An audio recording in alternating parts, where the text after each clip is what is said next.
ദൈവനാമം വാഴ്ത്തപ്പെടുമാറാട്. ദൈവത്തിൻ്റെ കൃപയാൽ ഭൂതശാസ്ത്രം എന്ന വിഷയത്തിൻ്റെ മൂന്നാമത്തെ സെക്ഷനിൽ പ്രവേശിപ്പാൻ ദൈവം നമ്മെ സഹായിച്ചതോർത്ത് ഞാൻ ദൈവത്തെ സ്തുതിക്കുന്നു, സ്തോത്രം ചെയ്യുന്നു. നിങ്ങൾക്ക് എല്ലാവർക്കും കർത്താവായ ഈശ്വരനാമത്തിൽ സ്നേഹവന്ദനങ്ങളെ അറിയിക്കുകയാണ്.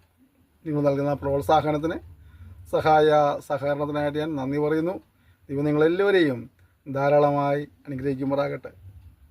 ഞാൻ കഴിഞ്ഞ സെക്ഷനിലൊക്കെ ദൈവദൂതന്മാർ ചെയ്ത ചില കാര്യങ്ങളെക്കുറിച്ച് നമ്മൾ ചിന്തിച്ചുകൊണ്ടിരിക്കുകയായിരുന്നല്ലോ. നാം ഇന്ന് ചിന്തിച്ചാരംഭിക്കുന്നതും ആ പ്രവർത്തനങ്ങളുടെ ചില വിവരം കൂടിയാണ്.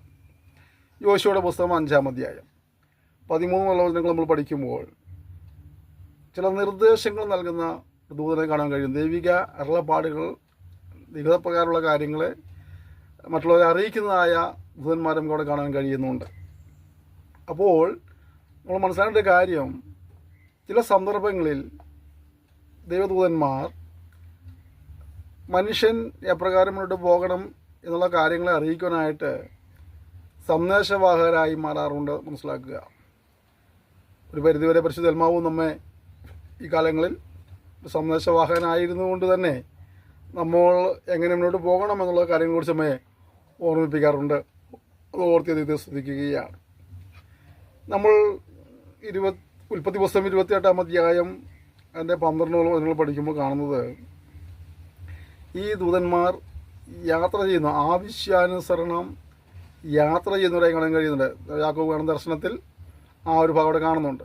അപ്പോൾ ദൂതന്മാരുടെ വാസസ്ഥലം സ്വർഗത്തിലായിരിക്കുമ്പോൾ തന്നെ ദൗത്യ നിർവഹണത്തിലുള്ള ബന്ധത്തിൽ അവർ യാത്ര ചെയ്യുന്നത് നമുക്ക് കാണാൻ കഴിയുന്നു.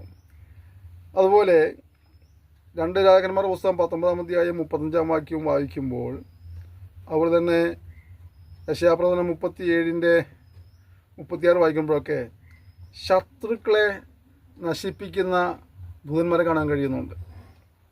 അപ്പോൾ ചില സന്ദർഭങ്ങളിൽ ദൂതന്മാർ ദൈവജനത്തെ സംരക്ഷണം ചെയ്തുകൊണ്ടും അവർക്ക് ദോഷം വരുത്തുവാൻ ശ്രമിക്കുന്നതായ ശത്രുക്കളെ നശിപ്പിക്കാനായിട്ട് ഇടപെടുന്നത് കാണാൻ കഴിയുന്നുണ്ട്. ദൂതന്മാരുടെ ഇടപെടലുകൾക്കായി എന്ത് സ്തുതിക്കുകയാണ്. നമ്മുടെ ദൈവത്തിൻ്റെ കരുതലാണ് അവിടെ വെളിപ്പെടുന്നത്, ദൈവത്തിൻ്റെ പരിപാലനമാണ് അവിടെ വെളിപ്പെടുന്നത്, ദൈവത്തിൻ്റെ സ്നേഹമാണ് അവിടെ വെളിപ്പെടുന്നത്. തൻ്റെ ജനത്തോടുള്ള ദൈവത്തിൻ്റെ സ്നേഹം, ദൈവത്തിൻ്റെ കരുതൽ, ദൈവത്തിൻ്റെ പരിപാലനം ഒക്കെ വെളിപ്പെടുകയാണ്. തൻ്റെ ദൂതന്മാരെ അയച്ച് തൻ്റെ ജനത്തെ അവൻ വിടുവിക്കുന്നു എന്നുള്ളതാണ്. നിശ്ചയമായി നാം ഈ പാഠം പഠിക്കുമ്പോഴൊക്കെ നമുക്ക് ദൈവത്തോട് നമ്മുടെ നന്ദി വർദ്ധിക്കാനിടയായിത്തീരണം. എന്താണ്, നമുക്ക് ആവശ്യമായ ഘട്ടങ്ങളിൽ പക്ഷെ നമുക്ക് ഒന്നും പ്രവർത്തിക്കുവാൻ കഴിയാതിരിക്കുന്ന സാഹചര്യം ആണെങ്കിൽ പോലും അവിടെയും തൻ്റെ ജനത്തിന് വേണ്ടി അത്ഭുതങ്ങളെ പ്രവർത്തിക്കുന്ന, അതിശയങ്ങളെ പ്രവർത്തിക്കുന്ന, തൻ്റെ ജനത്തെ പരിപാലിക്കുന്ന, സംരക്ഷിക്കുന്ന, സൂക്ഷിക്കുന്ന ഒരു ദൈവത്തെ നമ്മൾ സേവിക്കുന്നത്. അവരുടെ ഇടപെടലുകളാണ് വിവിധ നിലകളിൽ.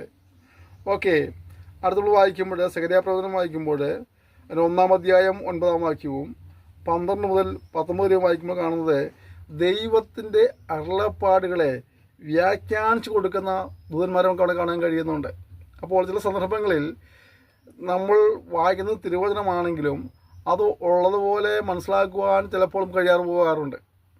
ഉദാഹരണം പറഞ്ഞാൽ, ഈ ഷണ്ണനും ഫിലിപ്പോസുള്ള അവരുടെ സംഭാഷണത്തിൽ ഈ ഷണ്ണൻ ആ തേരിനകത്ത് ഇരുന്നുകൊണ്ട് യെശയ്യാപ്രവചനത്തിലെ കാര്യങ്ങൾ വായിച്ചുകൊണ്ടിരിക്കുകയായിരുന്നു.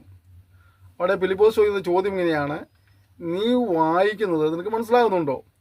ഉടനെ ഷണ്ണൻ്റെ മറുപടി എന്താണ്, ഒരുവൻ പൊരുൾ തിരിച്ചു തരാഞ്ഞാൽ എനിക്കിതെങ്ങനെ പിടികിട്ടും? നമ്മളൊക്കെ ആണെങ്കിൽ പിന്നെ ഇതെനിക്ക് എന്തോ, ഞാനിത് എത്ര പ്രാവശ്യം വായിച്ചതറിയാൻ വെച്ചാൽ എനിക്കിതെല്ലാം ഫുള്ളായിട്ട് മനസ്സിലായെന്ന് പറയുള്ളൂ. പക്ഷേ ഷണ്ണൻ അദ്ദേഹം ഒരു എന്താ പറയുക, ഒരു നിഷ്കളങ്കനായ അദ്ദേഹം പറയാൻ വേണമെങ്കിൽ അദ്ദേഹം എന്ത് ചെയ്തു, ഒരുവൻ പൊരുൾ തിരിച്ചു തരാഞ്ഞാൽ. അപ്പോൾ ചില സന്ദർഭങ്ങളിൽ ദൈവവചനത്തെക്കുറിച്ചുള്ളതായ ഒരു വ്യാഖ്യാനത്തിനും പോലും ചില ദൂതന്മാർ ഇടപെട്ടു എന്ന് വന്നേക്കാം. അങ്ങനെ ഇടപെട്ട ചരിത്രം വായിക്കുന്നു. അതുപോലെ ഈ യഹൂദന്മാരുടെ ചിന്ത വെച്ച് നോക്കിയാൽ ഈ ദൈവത്തെ ദർശിക്കുന്നത്, ദൈവത്തെ മുഖാമുഖമായി കാണുവാൻ അവരെത്രമാത്രം ഭയക്കുന്നുവോ അതുപോലെ തന്നെയാണ് അവർ ദൂതന്മാരെ കാണുന്നതിലും ഭയന്നിരുന്നത്. ദൂതന്മാരെ പെട്ടെന്ന് കണ്ടു കഴിഞ്ഞാൽ അവർക്ക് അതിൽ സന്തോഷങ്ങൾ കൂടുതലവരെ പലപ്പോഴും ഭയമാണ് ഉണ്ടാകാറുള്ളത്. നമ്മൾ മനോഹയുടെ ഇത് പഠിക്കുന്നില്ലേ, ന്യായന്മാരുടെ പുസ്തകം 13-ാം അധ്യായം 21-22 വാക്യങ്ങളിലും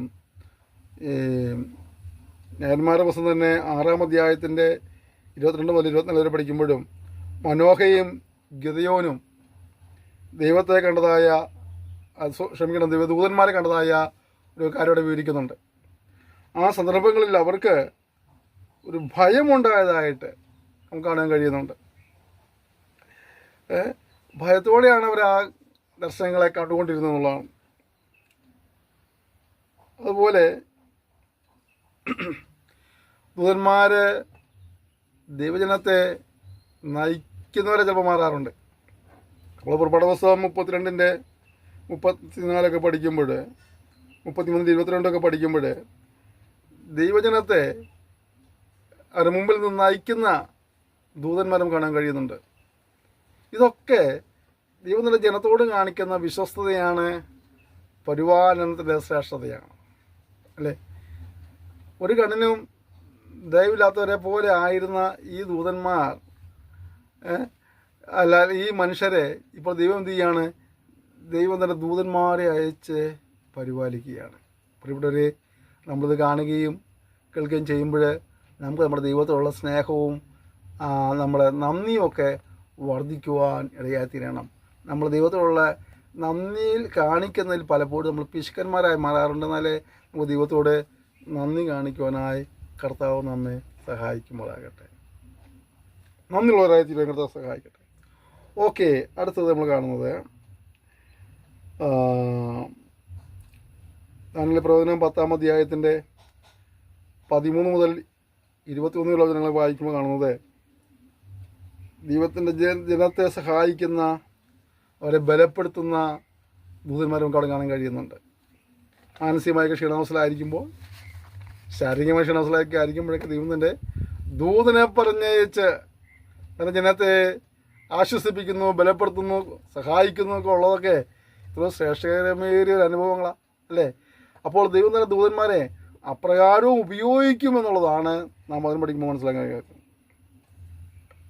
സെഖര്യാ പ്രവചനം 12:2-8 വായിക്കുമ്പോൾ കാണുന്നത് ഇസ്രായേലിനെ നയിക്കുന്ന ദൂതനെ കുറിച്ച് കാണാൻ കഴിയുന്നുണ്ട്. ഇസ്രായേലിനെ നയിക്കുന്ന ദൂതൻ. അപ്പോൾ അത് മനസ്സിലാക്കേണ്ട കാര്യം, ദൂതന്മാർ ഇത്രത്തോളം ശ്രേഷ്ഠമേറിയ കാര്യങ്ങൾ ചെയ്യുമ്പോൾ തന്നെ ദൂതന്മാരെ നമസ്കരിക്കുവാനായിട്ട് നമുക്കൊരു പ്രമാണമില്ല. അത് തെറ്റാന്ന് പറഞ്ഞു. പലരും ദൂതന്മാരെ വണങ്ങുന്നവരായിട്ടുണ്ട്. പക്ഷെ അതൊന്നും ദൈവം അംഗീകരിക്കുന്നില്ല. നമ്മൾ യിരെമ്യാവ് 8:2 സെഫന്യാവ് 1:5 പഠിക്കുമ്പോൾ ആകാശത്തിലെ സൈന്യത്തെ നമസ്കരിക്കുന്നത് തെറ്റാന്നുള്ളതായ ഒരു മുന്നറിയിപ്പ് തരുന്നുണ്ട്. ദൂതന്മാർ നമ്മുടെ സേവകാത്മാക്കളാണ്, നമ്മൾ ശുശ്രൂഷിപ്പാനായിട്ട് അവരെ ദൈവം ആക്കി വെച്ചിരിക്കുന്നത്. പക്ഷെ അവരെ നമ്മൾ നമസ്കരിക്കേണ്ട ആവശ്യമില്ല എന്നുള്ളതാണ്. ഒരുപാട് പുസ്തകത്തിലും ദാനിയേൽ പ്രവചനത്തിലൊക്കെ ആ ദൂതന്മാരെ നമസ്കരിക്കുമ്പോൾ അവർ പറയുന്നത് ഞങ്ങൾ നിങ്ങളെപ്പോലെയാണ്, ഞങ്ങൾ നമസ്കരിക്കരുതെന്നുള്ള കാര്യങ്ങളോട് പറഞ്ഞു തരുന്നുണ്ട് നമുക്ക്. ഓക്കെ, ഇനി ചില സന്ദർഭങ്ങളിൽ ദൈവം തന്നെ തൻ്റെ ദൂതന്മാരെ ചിലരെ എന്ത് ചെയ്യുക, സന്ദർശിക്കാനായിട്ട് ചില നമുക്ക് നല്ല കാര്യമെന്ന് തോന്നാത്ത ചില കാര്യങ്ങൾ ചെയ്യിക്കാറുണ്ട്. ഈ ശൗലിനെ അവനുള്ള നല്ല ആത്മാവ് പോയിട്ട് ഒരു ദുരാത്മാവിനെ അയച്ചു വന്നിട്ടുണ്ട്. അത് ദൂതൻ എന്നൊക്കെയാണ് വേദപണ്ഡിതന്മാർ കണക്കാക്കുന്നത്. അതുപോലെ ഈ ആഹാബിൻ്റെ കൂടെയുള്ള പ്രവാചകന്മാരെ തെറ്റിച്ചതും ഒരു ദൂതനാണ്. ഇവർ ആലോചനകളെ മറച്ചു കളയാൻ വേണ്ടിയിട്ട് ഒരു ദൂതൻ ഇടപെട്ടതെന്ന് നമ്മൾ കാണുന്നത്. 1 ശമൂവേൽ 16:14 മുതൽ 23 വരെയും 1 രാജാക്കന്മാർ 22:20 മുതൽ 23 വരെയൊക്കെ വചനങ്ങൾ പഠിക്കുമ്പോൾ ഈ ആലോചനയെ മറച്ചു കളയുവാനായിട്ടും ഈ നല്ല ആത്മാവുമായിട്ട് ദുരാത്മാവിൻ്റെ ഉള്ള പ്രവർത്തനം നടത്തുന്നതൊക്കെ ദൂതന്മാരാണ് നമുക്ക് അവിടെ കാണാൻ കഴിയുന്നുണ്ട്. അതുപോലെ ഭാവികാല ദർശനങ്ങൾ അല്ലെങ്കിൽ ഭാവി കാലത്ത് സംഭവിക്കുന്ന കാര്യം അറിയിക്കാനായിട്ട് ചിലപ്പോൾ ദൂതന്മാർ ഇടപെടാറുണ്ട്. നമ്മൾ എസ്കേൽ പ്രവചനം 40-ാം അധ്യായത്തിൻ്റെ 2-ഉം 44-ൻ്റെ 2-ഉം വായിക്കുമ്പോൾ അവിടെ നമുക്കിത് വ്യക്തമായി കാണുവാൻ കഴിയുന്നുണ്ട്. എന്താണ്? ദൈവം ഭാവിയിൽ സംഭവിക്കാൻ പോകുന്ന കാര്യങ്ങളെ ദൂതന്മാർ മുഖാന്തരമായിട്ട് തന്റെ ജനത്തെ അറിയിക്കുകയാണ്. അപ്പോൾ ദൈവ ജനത്തോടുള്ള ബന്ധത്തിൽ, ദൈവിക സംരക്ഷണത്തിലുള്ള ബന്ധത്തിലും, ദൈവിക പരിപാലനത്തിലുള്ള ബന്ധത്തിലും, ദൈവിക സന്ദേശവാഹകരായിട്ടും ദൂതന്മാർ വ്യത്യസ്ത നിലകളിൽ ഇടപെടുന്നതായി നമുക്ക് കാണുവാൻ കഴിയുന്നുണ്ട്. നമ്മൾ ഇനിയും ആ കാര്യങ്ങളെക്കുറിച്ച് കുറച്ചും കൂടെ കൂടുതലായ കാര്യങ്ങളെ നമ്മൾ പഠിക്കാൻ പോവുകയാണ്. ഇതേപോലെ നമ്മൾ പുതിയ നിയമം പഠിക്കും. നമ്മൾ ഇത്ര നേരം ചിന്തിച്ചുള്ള കാര്യങ്ങളൊക്കെ പഴയ നിയമത്തിലെ കാര്യങ്ങളാണ്. അതുപോലെ തന്നെ പുതിയ നിയമത്തിലുണ്ട് കുറേ കാര്യങ്ങൾ, അല്ലേ? നമുക്കറിയാം, സെഖര്യാവിന് ദൂതൻ പ്രത്യക്ഷനാവുന്നുണ്ട്. യോനാ സ്നാപകൻ്റെ ജനനത്തെക്കുറിച്ച് പറയാനായിട്ട് ലൂക്കോസ് സുവിശേഷം 1-ാം അധ്യായം അതിൻ്റെ 11 പഠിക്കുമ്പോൾ സെഖര്യാവിന് ദൂതന്മാരെ പ്രത്യക്ഷതയുണ്ടാകുന്നു. അവിടെ യോനാ സ്നാപകൻ്റെ ജനനത്തെക്കുറിച്ച് പറയുന്നു, അവനെ അവിശ്വസിക്കുന്നു. ശേഷമുള്ള കാര്യങ്ങളൊക്കെ നമുക്കറിയാം. അതുപോലെ യേശുവിൻ്റെ അമ്മയായ മറിയയ്ക്ക് അവർ വിവാഹം നടക്കുന്നതിന് മുമ്പ് തന്നെ യേശുവിൻ്റെ ജനനത്തെക്കുറിച്ച് അറിയിക്കാണ്ട് ദൂതന്മാർ പ്രത്യക്ഷനാകുന്നുണ്ട്. ലൂക്കോസ് 1:26 മുതൽ പഠിക്കുമ്പോൾ 38 വരെ വായിക്കുമ്പോൾ കാണാൻ കഴിയുന്നുണ്ട്. മറിയ ഗർഭിണിയാണെന്ന് അറിഞ്ഞു കഴിഞ്ഞപ്പോൾ യോസേഫ് അവളെ ഉപേക്ഷിക്കാനായിട്ട് ഗൂഢമായിട്ട് ഉപേക്ഷിക്കാൻ ചിന്തിക്കുന്ന സമയത്ത് യോസേഫിന് ദൂതന്മാർ പ്രത്യക്ഷമായിട്ട് അതിന് കൊടുക്കുന്നുണ്ട്. മത്തായി 1:20-21 പഠിക്കുമ്പോൾ കാണാൻ കഴിയുന്നുണ്ട്. അതുപോലെ യേശുക്രിസ്തു ജനിച്ചതിന് ശേഷമായിട്ട് ആ ജനന വാർത്ത അറിയിക്കാനായിട്ട് ഇടയന്മാരെ അറിയിക്കുന്നത് ദൂതന്മാരാണ്. ലൂക്കോസ് 2:9 മുതൽ പഠിക്കുമ്പോൾ നമുക്ക് ആ കാര്യം കാണാൻ കഴിയുന്നുണ്ട്. അതുപോലെ മരുഭൂമിയിൽ വെച്ചുള്ള പിശാചിനുള്ളൊരു പരീക്ഷയുണ്ടായി നേരിട്ട് അസമയത്ത് യേശുക്രിസ്തുവിനെ ദൂതന്മാർ വന്ന് ശുശ്രൂഷിക്കുന്നതായിട്ട് നമുക്ക് മത്തായി 4:11 കാണാൻ കഴിയുന്നുണ്ട്. ഗെത്സമനയിൽ യേശു വളരെ വേദനയോടെ പ്രാർത്ഥിക്കുന്ന സമയത്ത് ആ വേദന മനസ്സിലാക്കിക്കൊണ്ട് തന്നെ ആശ്വസിപ്പിക്കാനായിട്ട് ഇതാ ദൂതൻ ഇറങ്ങിയതും കാണാൻ കഴിയുന്നുണ്ട്. നമ്മുടെ മത്തായിയുടെ സുവിശേഷം, ലൂക്കോസിൻ്റെ സുവിശേഷം 22:43 പഠിക്കുമ്പോൾ ഗെത്സമനയിൽ ഇറങ്ങി വരുന്ന ദൂതന്മാരെ കാണാൻ കഴിയുന്നുണ്ട്. കർത്താവായ യേശുക്രിസ്തുവിനെ ബലപ്പെടുത്തുവാനായിട്ട് ആശ്വസിപ്പിക്കാനായിട്ട് വരുന്ന കാണാൻ കഴിയുന്നുണ്ട്. അതുപോലെ തന്നെ കർത്താവ് എപ്പോൾ ആവശ്യപ്പെട്ടാലും തന്നെ തനിക്ക് വേണ്ടി യുദ്ധം ചെയ്യുവാനായിട്ട് ഒരു വലിയ കൂട്ടം ദൂതന്മാർ സ്വർഗത്തിലുണ്ട് എന്നുള്ളത് താൻ മത്തായിയുടെ സുവിശേഷം 26:52-53 വചനങ്ങളിൽ പറയുന്നുണ്ട്. അതുകൊണ്ട് യേശുവിൻ്റെ കല്ലറയ്ക്കൽ അടക്കം ചെയ്ത കല്ലറയ്ക്കകത്ത് കല്ലറയുടെ മുന്നിൽ ഉരുട്ടി വെച്ച കല്ല്, ആ കല്ല് ഉരുട്ടി മാറ്റുവാനായിട്ട് ദൂതൻ വന്നാൽ കാണാൻ കഴിയുന്നുണ്ട് മത്തായി 28:2. അതുപോലെ കർത്താവിൻ്റെ പുനരാഗമനത്തിനെ കുറിച്ചുള്ളതായ പുനരാഗമനത്തിൽ യേശുവിനെ ദൂതന്മാർ അനുഗമിക്കുന്നത് കാണാൻ കഴിയുന്നു മത്തായി 16:27. അന്ത്യന്യായ ദിനത്തിലും ദൂതന്മാരുടെ ഒരു കൂട്ടം യേശുവൊപ്പം ഉണ്ടായിരിക്കും കാണാൻ കഴിയുന്നത് മത്തായി 13:39-41 വരെയും 49 കാണാൻ കഴിയുന്നുണ്ട്. അതുപോലെ ദുഷ്ടന്മാരെ തീച്ചുള്ളിലിട്ട് കളയുന്നതും ഈ ദൂതന്മാരെ കാണാൻ കഴിയുന്നു. അപ്പോൾ കർത്താവായ യേശുക്രിസ്തു ജനനം, യുദ്ധ സന്ദർഭങ്ങളിൽ, തൻ്റെ കഷ്ടത സന്ദർഭങ്ങളിൽ, തൻ്റെ ഉയർത്തെഴുന്നേൽപ്പിൽ, സ്വർഗ്ഗാരോഹണം ചെയ്യുന്ന സമയത്തൊക്കെ ഈ ദൂതന്മാരൊരു സാന്നിധ്യം അവിടെ വെളിപ്പെടുത്താൻ കാണാൻ കഴിയുന്നുണ്ട്. ദൈവത്തിൻ്റെ ജീവിതത്തിലും ഈ ദൂതന്മാരുടെ ഇടപെടൽ ഉണ്ടായിക്കൂടാ എന്നില്ല എന്ന് മനസ്സിലാക്കുക. മാത്രമല്ല, നമ്മൾ ദൈവനും പഠിക്കുമ്പോൾ എബ്രായർ 1:14 പഠിക്കുമ്പോൾ ദൈവജനത്തിൻ്റെ സേവകാത്മാക്കളാണ് ദൂതന്മാർ എന്ന് കാണാൻ കഴിയുന്നുണ്ട്. അപ്പോൾ ദൈവം നമ്മെക്കുറിച്ച് കരുതുന്ന കരുതലുകൾ, ദൈവത്തിൻ്റെ പരിപാലനത്തിൻ്റെ വൈശിഷ്ട്യത അത്രമാത്രം നമുക്ക് കാണാൻ കഴിയുന്നുണ്ട്.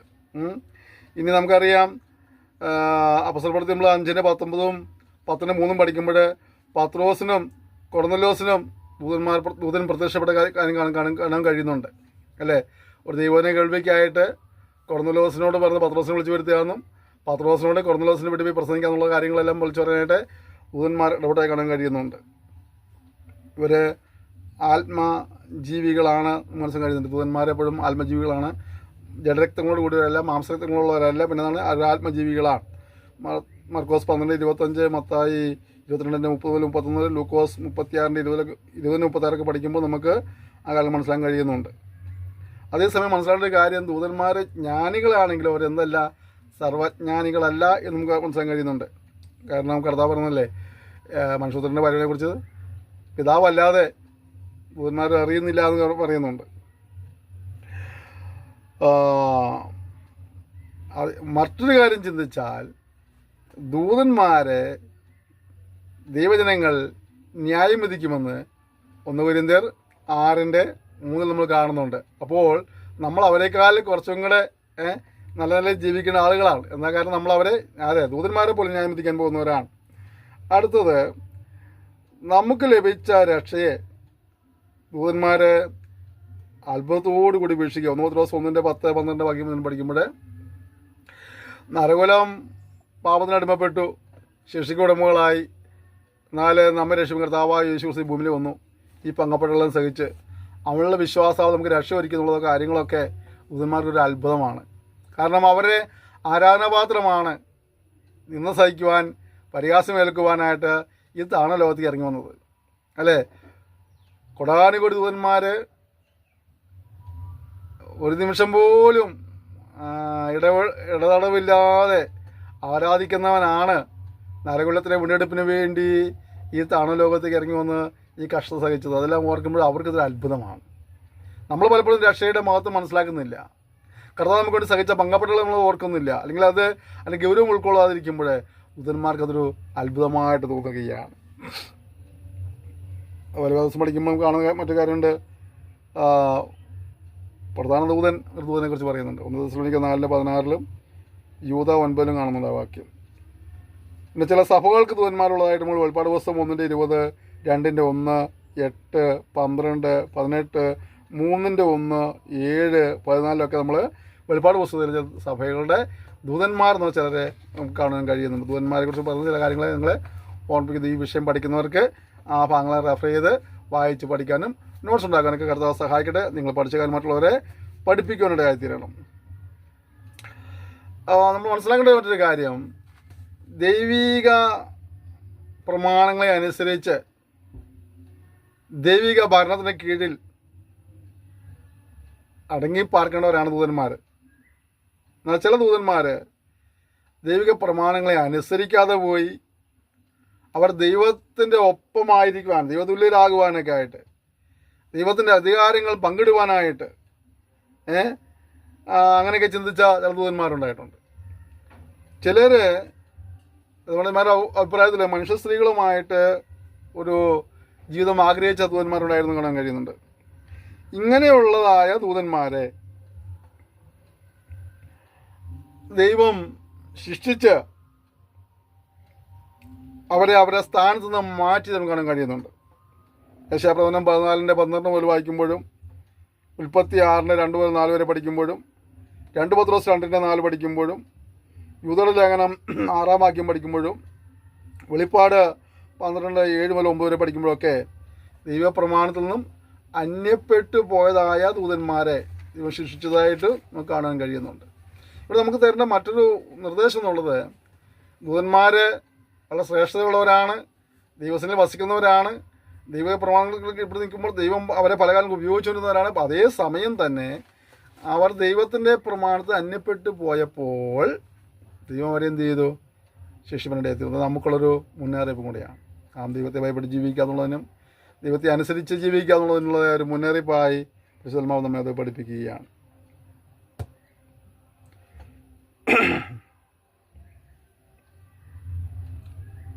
അടുത്തത് പഠിക്കുമ്പോൾ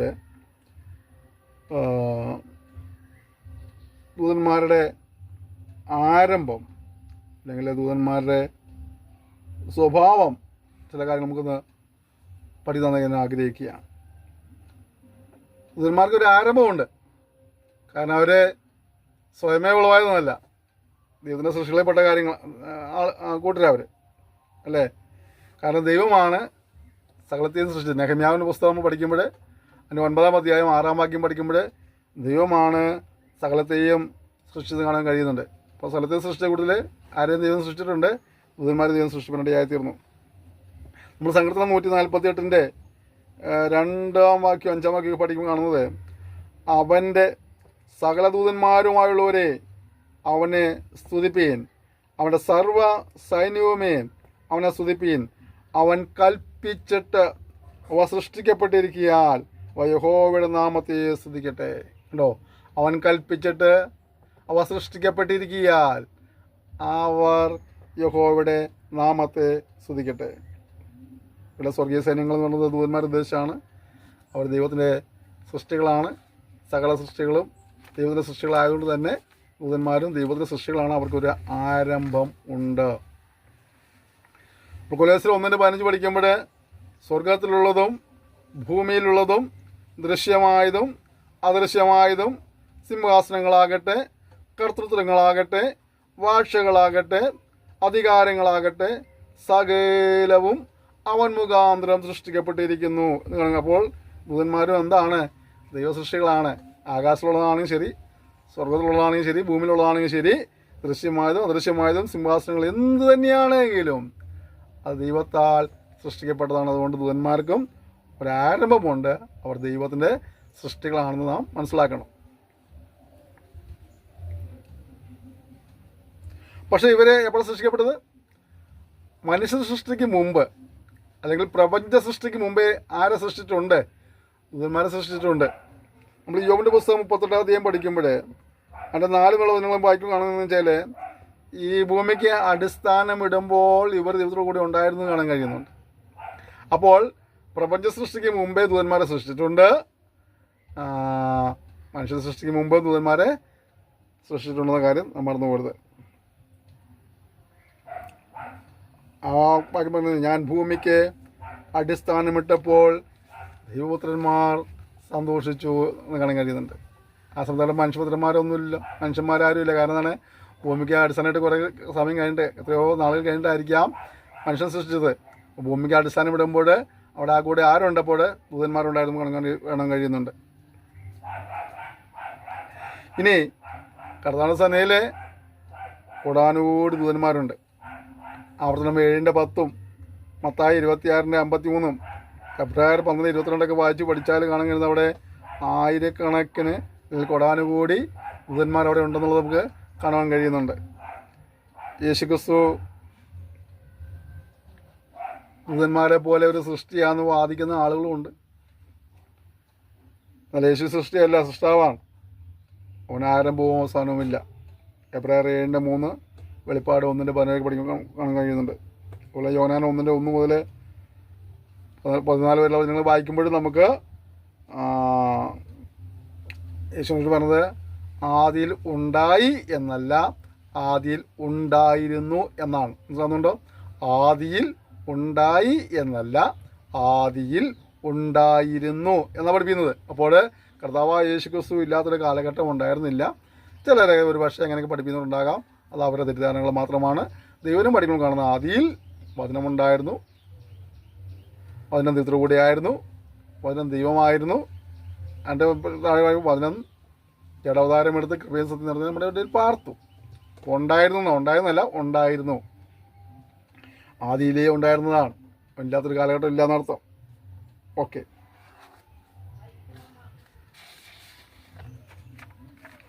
വെളിപ്പാട് പുസ്തകം 1:8-17, 1 തിമോത്തിയോസ് 6:16 പഠിക്കുമ്പോൾ കർത്താവായ യേശുക്രിസ്തുവിൻ്റെ നിത്യാസ്തിക്യം പിന്നീട് നമുക്ക് വെളിപ്പെടുന്നുണ്ട്. ഈ പഠിതാക്കൾ ദിവനം വായിക്കുകയും പഠിക്കുകയും ചെയ്യുന്നവർക്ക് വേണ്ടിയാണ് ഞാൻ ഈ റെഫറൻസ് എല്ലാം പറഞ്ഞത്. നിങ്ങൾ വായിച്ച് പഠിക്കുക. യേശുക്രിസ്തു നിത്യനാണ്. അവൻ ഇന്നലെയും ഇന്നും എന്നേക്കും അനന്യനാണ്. അവനില്ലാത്തൊരു കാലഘട്ടമില്ല. അവൻ സൃഷ്ടിയല്ല, അവൻ സൃഷ്ടാവാണ്. സൃഷ്ടി ഉളവായതൊന്നും അവനെ കൂടാതെ ഉളവായതല്ല. അവനാൽ ഉളവായി, അവനായിട്ടുളവായി നമ്മൾ പഠിക്കുമ്പോൾ കാണാൻ കഴിയുന്നുണ്ട്.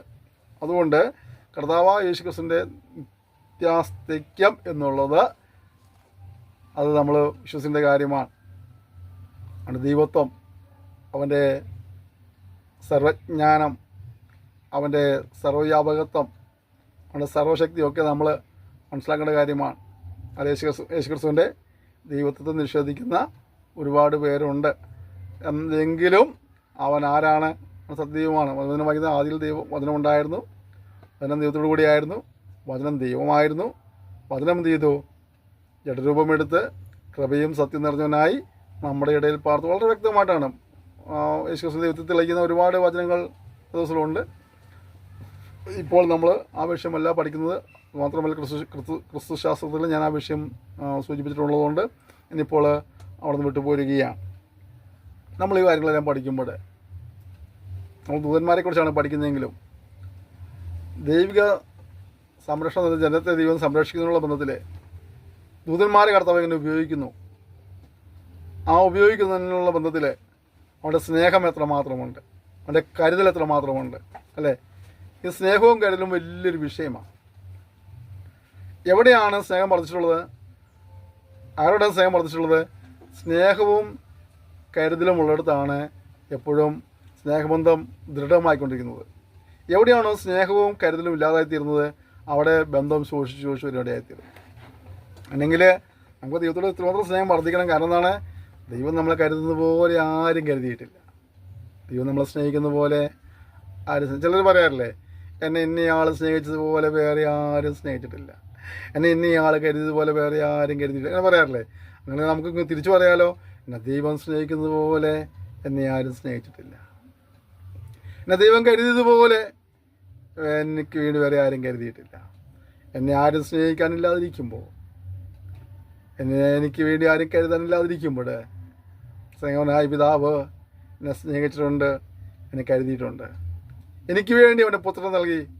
അവൻ എനിക്കൊരു യാഗമാതിരി ഇടയായിത്തീർന്നു. കാൽവരി ക്രൂശിൽ പിതാവ് എന്നുള്ള സ്നേഹത്തെ പ്രദർശിപ്പിക്കുവാനിടയായിത്തീർന്നു. അങ്ങനെ പ്രിയപ്പെട്ടവരെ, നമുക്ക് ദൈവത്തോട് എത്രമാത്രം സ്നേഹമുണ്ട്,